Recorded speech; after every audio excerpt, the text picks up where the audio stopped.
Here's what happened at Valkenswaard, the second round of the FIM MX2 MX1 Motocross World Championship. On pole was Jeffrey Hurlings from his teammate Ken Roxon and Tommy Searle, but it was Hurlings who stormed into the lead in moto number one. Roxon had a bit of work to do. He's down around 5th or 6th position with the factory Kawasaki's of Max Anstey and Tommy Searle. But as the race wore on, Tommy Searle was on the charge. He was bringing Arnold Tonus with him as well on the Yamaha.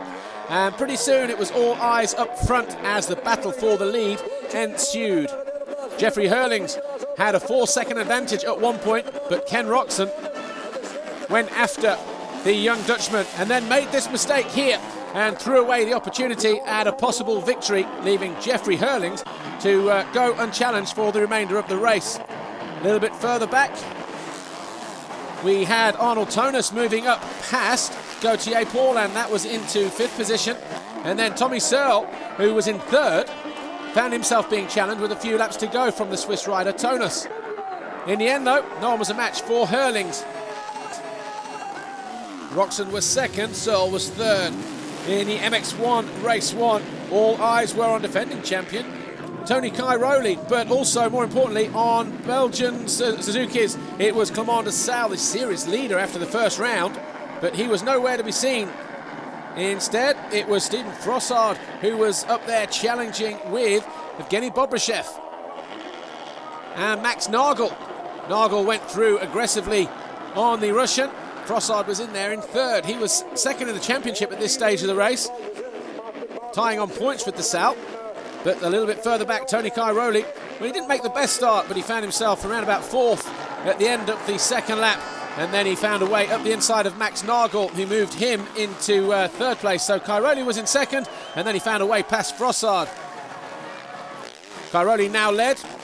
Frossard was in 2nd, but he looked like he was going to fade back into the clutches of Max Nagel. But in the end, Cairoli went on to win from Frossard with Nagel 3rd.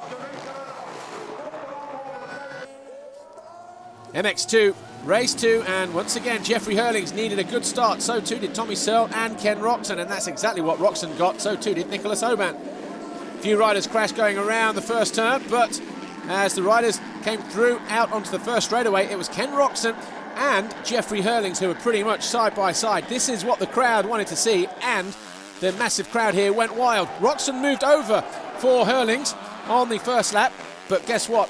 Round this left-hander and down the next straight, Hurlings got it all wrong. The bike folded on him, threw him down the straight, and it looked like he would be out of contention, but he managed to pick himself up and rejoin the race, unbelievably, in 3rd place. Tommy Searle was on the charge as well, finding his way through traffic, passing the monster Yamahas of Gauthier Paulin, but in 2 laps after he crashed, Hurlings was back in front of Roxon. Much to the delight of the crowd, I have to say. Tommy Searle found himself back in 3rd, but you just saw a flash of white there. That was Arnold Tonus. He crashed out of 3rd place, handing Searle another 3rd place victory. MX1, Tony Cairoli in the second race ran too wide as he looked to take the whole shot in the early stages, but up front it was Rui Gonçalves on the factory Honda. Philip Arts was 2nd, Max Nagel was 3rd, with Steven Frossard, the new championship leader, in 4th, just ahead of de Sale, who got it wrong later on in the race, coming out of the left-hander to allow Tony Cairoli to move alongside and blast back past the Belgian. The Suzuki rider was a firm favourite before we came here, but then challenging for the lead. David Philipparts found a way to muscle aside the Portuguese rider, who lost 3 positions in that manoeuvre.